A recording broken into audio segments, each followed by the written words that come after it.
Aujourd'hui, lundi, je ne sais plus quel jour, mais au bout du 13e jour de grève. Depuis 13 jours maintenant, l'ensemble des raffineries Total est en grève reconductible afin de s'opposer à la mise en place d'une réforme injuste de nos régimes de retraite. Dans plusieurs sites, ce mouvement est d'ores et déjà reconduit jusqu'au 29 octobre. La mobilisation est donc toujours là, malgré les nombreuses tentatives du gouvernement et de la direction pour casser ce mouvement d'ampleur. En effet, les débats à l'Assemblée nationale et au Sénat ont été stoppés afin d'accélérer les procédures de vote. Des réquisitions illégales ont été mises en place. Les forces de l'ordre ont pris d'assaut certains piquets de grève. Bref, tous les moyens sont bons pour messieurs Sarkozy et Fillon pour faire plier les grévistes. Mais les raffineurs ne l'entendent pas de cette oreille, et ils ont raison. Et nous ne sommes pas seuls dans la bataille. À l'image des camarades de la SNCF, des ports et docks, des services de propreté de différentes grandes villes, qui eux aussi sont en grève reconductible, et depuis fin septembre pour certains. À l'image également des lycéens et étudiants qui ont compris que cette réforme serait une véritable catastrophe pour eux. Plus on partira tard à la retraite, plus il y aura de jeunes au chômage à la porte de nos entreprises. Et ça, c'est inacceptable. À l'image encore de tous ces salariés d'entreprises privées ou publiques qui n'ont de cesse dans tous les départements de France de mener des actions de protestation, blocage de dépôts, de routes, de tunnels, opération péage gratuit sur les autoroutes, ou encore dans de nombreuses entreprises de la métallurgie, où les mouvements de grève sont également nombreux, débrayage répétitif et ralentissement de la production. Et ça, on n'en parle pas. On le voit, ce mouvement est aujourd'hui profondément ancré dans toutes les régions et le soutien populaire est au rendez-vous. Les témoignages de solidarité reçus de partout en attestent. La solidarité financière qui s'est mise en place depuis plusieurs jours maintenant et qui fonctionne à plein est également un gage de l'adhésion d'une large part de la population à ce mouvement. Et ça non plus, on n'en parle pas. Alors même si la loi est à présent votée par les deux assemblées, elle n'est pas encore promulguée. Le président de la République peut encore montrer qu'il a entendu les citoyens de ce pays et ne pas signer le décret d'application. Et même s'il restait sourd, la loi pourrait encore être abrogée par les mêmes qui l'ont votée sous contrainte de l'Élysée. Maintenant, un rappel sur pourquoi on est dans la lutte. Tout simplement contre cette réforme qui est injuste et inefficace. Et oui, c'est pas en reculant l'âge légal de départ en retraite que ça va régler la problématique de nos régimes de retraite. Les questions de la pénibilité, encore une fois, qui n'ont pas été traitées, puisque l'État reste campé sur les 10% d'incapacité.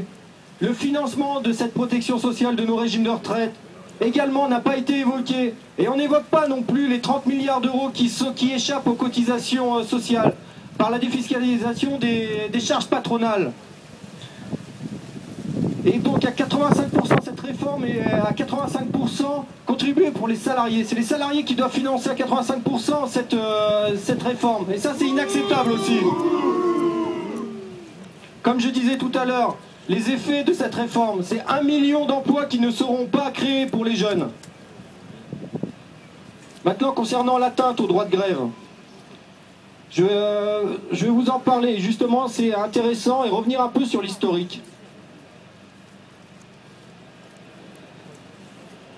Le droit de grève et les réquisitions par les préfets. Le droit de grève, liberté fondamentale et protégée comme un droit de la personne du salarié, un droit légitime de défense, un droit de faire pression et pour se faire entendre. La réquisition de travailleurs et par ailleurs le préavis ou le service minimum qui restreignent la liberté de faire grève sont strictement encadrés par la loi. D'une part, et contrôlés par le juge judiciaire ou selon le cas ou par le juge administratif d'autre part.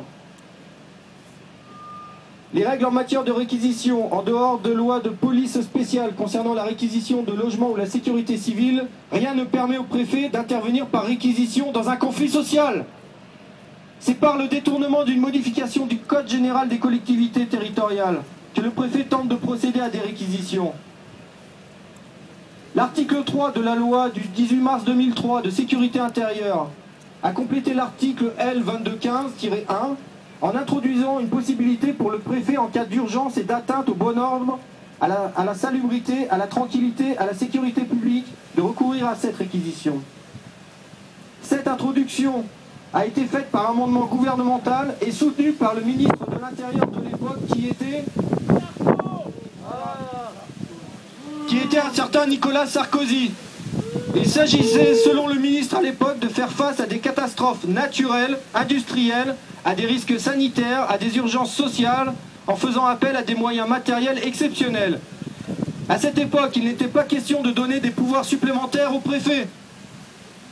C'est néanmoins ce texte à contours flous qui est détourné par les préfets depuis quelques années, mais par ailleurs encadré par les tribunaux. Et d'ailleurs, puisque les tribunaux, au niveau des actions qui ont été menées notamment sur Grand-Puy et Gargenville, nous ont toujours donné raison. Et d'ailleurs, aujourd'hui, à 14 h, se tient au tribunal administratif de Melun ce référé. Nous aurons donc le résultat dans l'après-midi.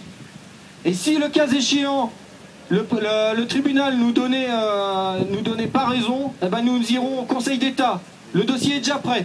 Donc nous irons encore plus haut.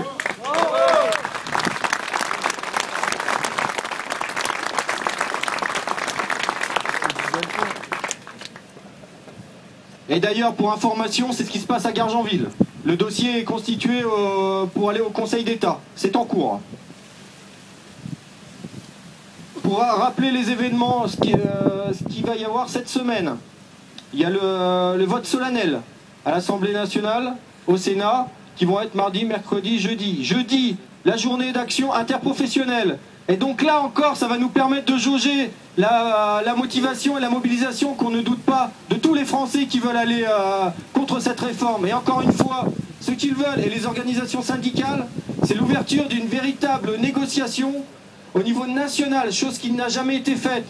Et pour mettre toutes les questions du financement, de la pénibilité pour les femmes, que tout soit mis sur la table. Puisque aucune organisation syndicale n'a jamais dit qu'il ne fallait pas de réforme. On est tous d'accord au niveau nationalement et local qu'il faut une réforme, mais une réforme juste et efficace.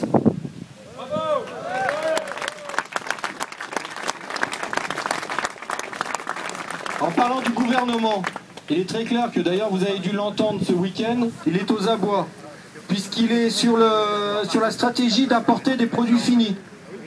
Alors à savoir, au niveau des syndicats belges, nous ont fait savoir qu'ils, si jamais il y a des produits qui partaient de Belgique en France, ils se mettraient en grève pour barrer toutes ces importations.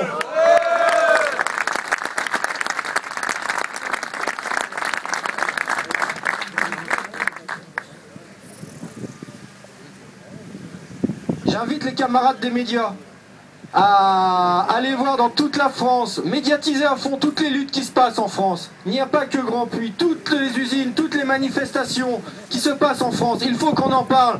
Sortez-l'on de l'ombre. Puisqu'il y a plein de camarades, il y a plein de citoyens qui sont en lutte, mais dont on n'en parle pas, et qui ont toute leur importance. Et ils se battent pour la même chose que nous.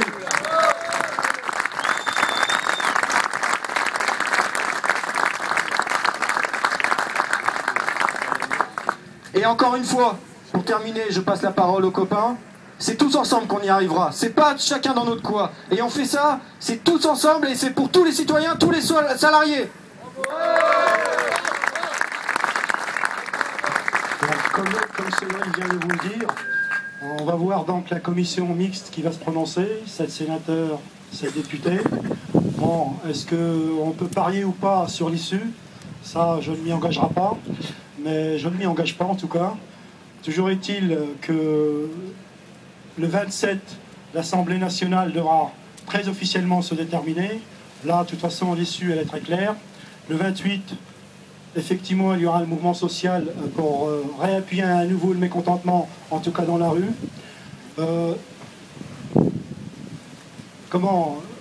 Joël va faire un état des lieux au niveau, je dirais, international, par rapport à la situation, à cette vision qu'un certain nombre de gens de l'extérieur de la France ont. Toujours est-il